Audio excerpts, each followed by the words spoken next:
وضو کر کے سونا افضل ہے، لیکن نہ کرنے کی رخصت بھی ہے۔ اس کی بھی ایک حدیث ہے،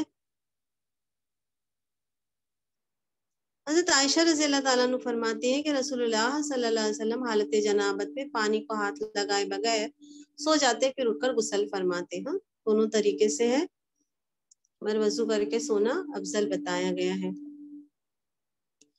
غسل جنابت میں سب سے پہلے دونوں ہاتھ دھونے چاہیے، پھر طہارت حاصل کر کے وضو کرنا چاہیے۔ غسل جنابت کے لیے پانی میسر نہیں ہو تو غسل کی نیت سے کیا گیا تیمم کافی ہو جاتا ہے۔ حیض کے بارے میں، حیض کے دنوں کی تعداد مقرر نہیں ہے، کسی دن کم کسی دن زیادہ ہو جاتے ہیں، اور مدت حیض ہر عورت کا الگ الگ ہوتا ہے۔ حالت حیض میں عورت کا جسم، کپڑے سب پاک ہوتے ہیں۔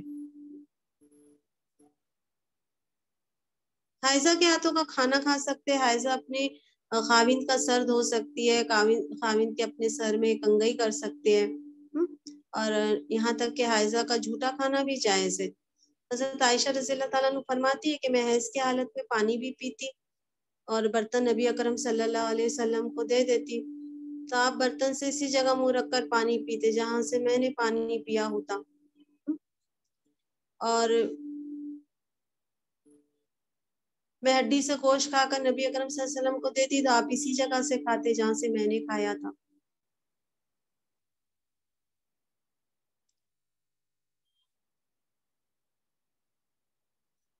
حالت حیض میں عورت سے نفرت کرنا یا کھانا پینے کا علیحدہ اہتمام کرنا ناجائز ہے۔ حائضہ سے صحبت کرنا منع ہے۔ حضرت انس رضی اللہ تعالیٰ عنہ سے دوسری ایک حدیث میں ہے، وہ میں بیان کر دیتی ہوں آگے۔ حائضہ نماز پڑھ سکتی ہے، نہ ہی روزے رکھ سکتی ہے۔ حیض شروع ہوتے ہی روزہ ختم ہو جاتا ہے، خاص سورج غروب ہونے سے ایک لمحہ پہلے ہی کیوں نہ ہو۔ ایک لمحہ پہلے بھی، اگر سورج ڈوبنے کے ایک لمحہ پہلے، کچھ منٹ پہلے ہی اگر حیض آ گیا تو روزہ ختم ہو جاتا ہے، اور حیض کی وجہ سے روزہ ختم ہونے کے بعد کھانا پینا جائز ہے نا۔ بعض لوگ اس بارے میں پوچھتے ہیں کہ ہم کو حیض آ گیا ہے، روزے کی حالت میں تھے، اب کیا کریں؟ تو فرمایا کہ پھر روزہ ختم ہو جاتا ہے تو کھانا کھا پی لینا چاہیے، البتہ اس روزے کی قضا واجب ہوگی، پھر یہ روزے کی قضا کر لینا چاہیے۔ یہ فرض روزے کے بارے میں ہے۔ حائضہ کے لیے روزے کی قضا ہے، نماز کی قضا نہیں ہے۔ اگر کوئی عورت رمضان میں فجر کی اذان سے پہلے حیض سے پاک ہو سکتی ہے تو ہو جائے، اور اگر غسل کا ٹائم نہیں ہے تو پہلے روزہ رکھ لے، بعد میں غسل کر سکتی ہے۔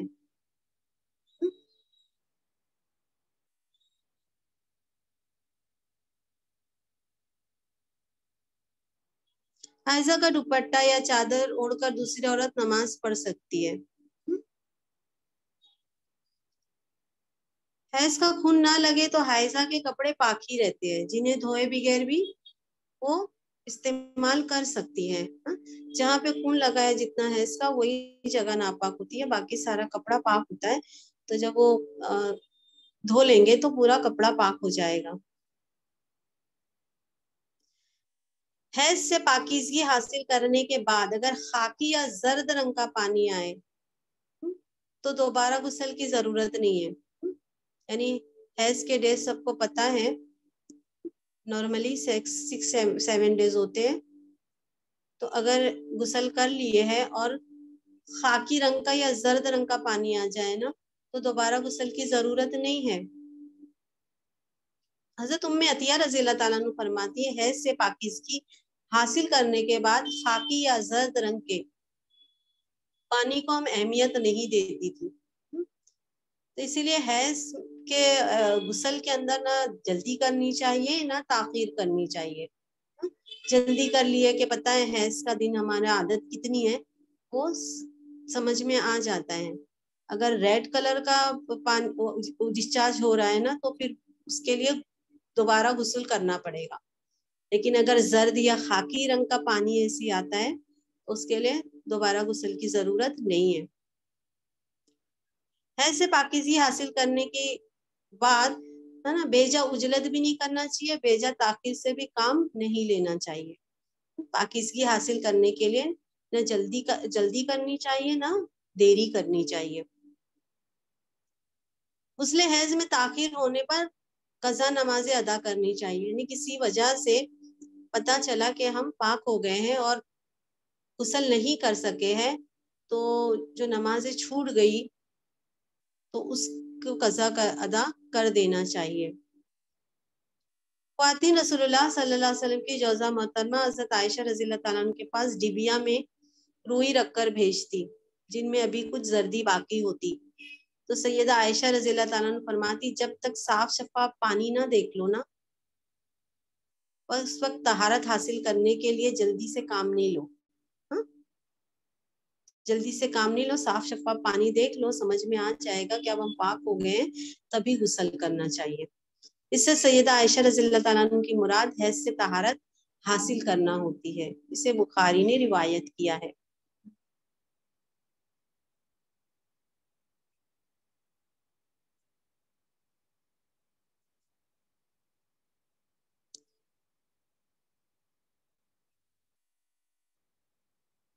غسل سے پہلے حائضہ سے صحبت کرنا منع ہے, خواہ ایام حیض کی مدت کم ہو یا زیادہ ہو.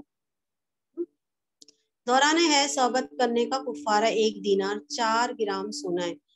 یعنی ایک جو دینار ہوتا ہے نا وہ ایکچولی میں 4 گرام سونے سے بنتا ہے. آج موجودہ دور میں لگ بھگ اس 4 گرام سونے کی قیمت 20,000 ہوگی. تو دوران حیض نا صحبت کرنے کا کفارہ 1 دینار یعنی 4 گرام سونا ہے. جبکہ حیض ختم ہو گیا ہے لیکن غسل سے قبل صحبت کرنے کا کفارہ نصف دینار ہے یعنی 2 گرام سونا ہے. یہ موجودہ دور میں آج 10,000 روپیہ ہوتا ہے. یہ کیا ہوگا, یہ صدقہ ہوگا. حضرت ابو ہریرہ رضی اللہ تعالیٰ عنہ کہتے ہیں رسول اللہ صلی اللہ علیہ وسلم نے فرمایا کہ جو شخص حائضہ سے صحبت کرے یا عورت سے دوبر کے راستے سے صحبت کرے یا نجومی کے پاس قسمت کا حال معلوم کرنے کے لیے جائے تو اس نے گویا محمد صلی اللہ علیہ وسلم پر نازل شدہ تعلیمات کا انکار کیا ہے. اسے ترمذی نے روایت کیا ہے.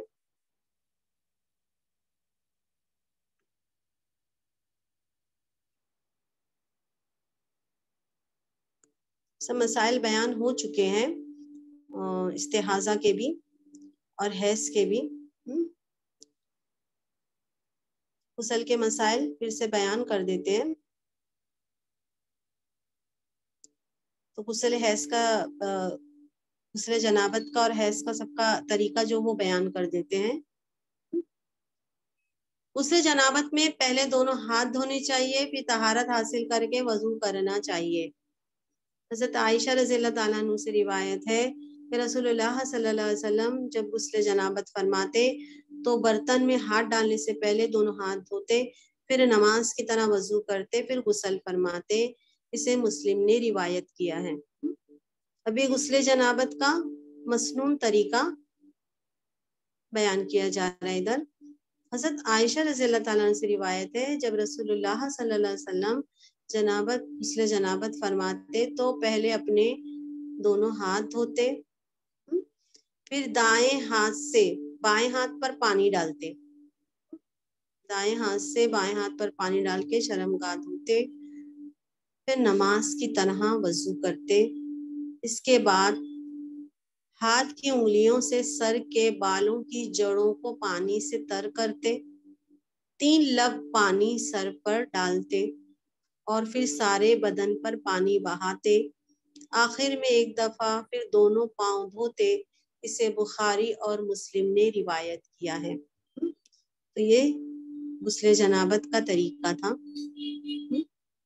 غسل جنابت میں پانی سر کے بالوں کی جڑوں تک پہنچنا چاہیے.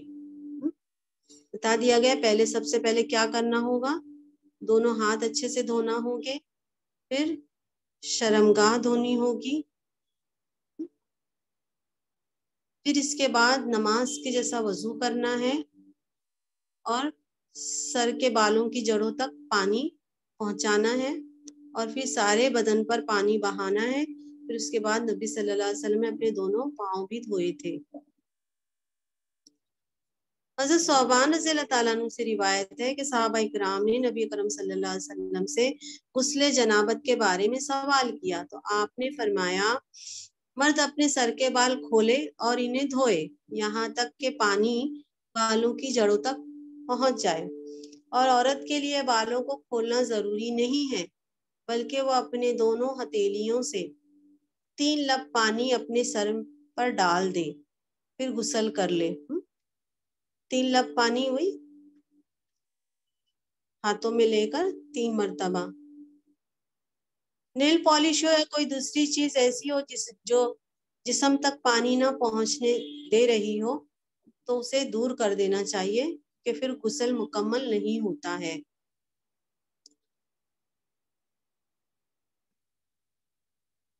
غسل جنابت کے لیے پانی میسر نہیں ہو تو غسل کی نیت سے کیا کہ تیمم کافی ہو جاتا ہے۔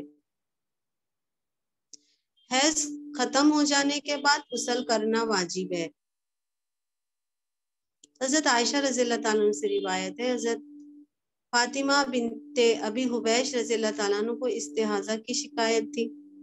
انہوں نے رسول اللہ صلی اللہ علیہ وسلم سے مسئلہ پوچھا، آپ نے فرمایا کہ ایک یہ رگ کا خون ہے۔ استحاضہ بتایا تھا نا آپ کو، حیض کے علاوہ بھی بلیڈنگ ہوتی ہے، تو فرمایا کہ ایک رگ کا خون ہے، حیض کا نہیں ہے۔ جب حیض شروع ہو تو نماز چھوڑ دو اور جب حیض ختم ہو جائے نا تو غسل کر کے نماز ادا کرو۔ اسے بخاری نے روایت کیا ہے۔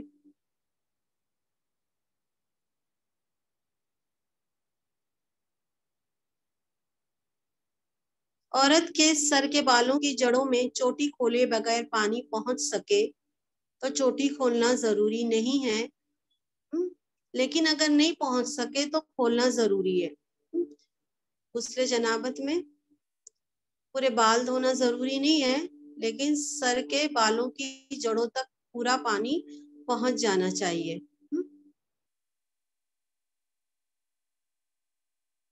حضرت ام سلمہ رضی اللہ تعالیٰ عنہ کہتی ہے میں نے عرض کیا کہ اے اللہ کے رسول، میں اپنے سر پر چوٹی باندھتی ہوں، کیا غسل جنابت کے لیے کھول لیا کروں؟ آپ صلی اللہ علیہ وسلم نے ارشاد فرمایا نہیں، سر پر 3 لب پانی ڈال دینا کافی ہے، اس کے بعد سارے بدن پر پانی بہا کر پاک ہو سکتی ہے۔ اسے مسلم نے روایت کیا ہے۔ حضرت عائشہ رضی اللہ تعالیٰ عنہ سے روایت ہے کہ جب وہ غسل حیض کرنے لگی تو آپ صلی اللہ علیہ وسلم نے فرمایا کہ اپنے بال کھول لو اور غسل کر لو۔ یعنی غسل حیض میں اور غسل جنابت میں یہی فرق ہے کہ غسل حیض کا جو غسل ہوگا اس میں پورے بال کھول کر اچھے سے اسے دھویا جائے گا، صاف کیا جائے گا، اور غسل جنابت میں بال دھونا ضروری نہیں ہے لیکن سر کی جڑوں تک پانی پہنچنا ضروری ہے۔ جمعہ کے روز غسل کرنا مسنون ہے، سنت ہے۔ حضرت عبداللہ بن عمر رضی اللہ تعالیٰ عنہ فرماتے ہیں رسول اللہ صلی اللہ علیہ وسلم نے فرمایا جب کوئی نماز جمعہ کے لیے آئے تو غسل کر کے آئے۔ اسے بخاری اور مسلم نے روایت کیا ہے۔ میت کو غسل دینے کے بعد غسل کرنا مستحب ہے۔ حضرت ابو ہریرہ رضی اللہ تعالیٰ عنہ فرماتے ہیں کہ نبی اکرم صلی اللہ علیہ وسلم نے فرمایا میت کو غسل دینے کے بعد غسل ہے اور میت کو اٹھانے کے بعد وضو ہے۔ اسے ترمذی نے روایت کیا ہے۔ غیر مسلم اگر اسلام قبول کر لے تو اس پر غسل واجب ہو جاتا ہے۔ حضرت قیس بن عاصم رضی اللہ تعالیٰ عنہ کہتے ہیں کہ جب اسلام لائے تو نبی اکرم صلی اللہ علیہ وسلم نے پانی اور بیری کے پتوں سے غسل کرنے کا حکم دیا۔ اسے احمد، ابو داؤد، نسائی اور ترمذی نے روایت کیا ہے۔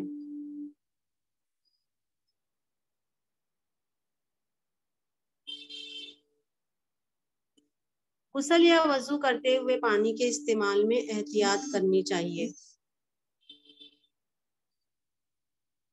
مسنون طریقے سے غسل کرنے کے بعد وضو کرنے کی ضرورت باقی نہیں رہتی ہے۔ فرمایا وضو کے بغیر نماز قبول نہیں ہوتی۔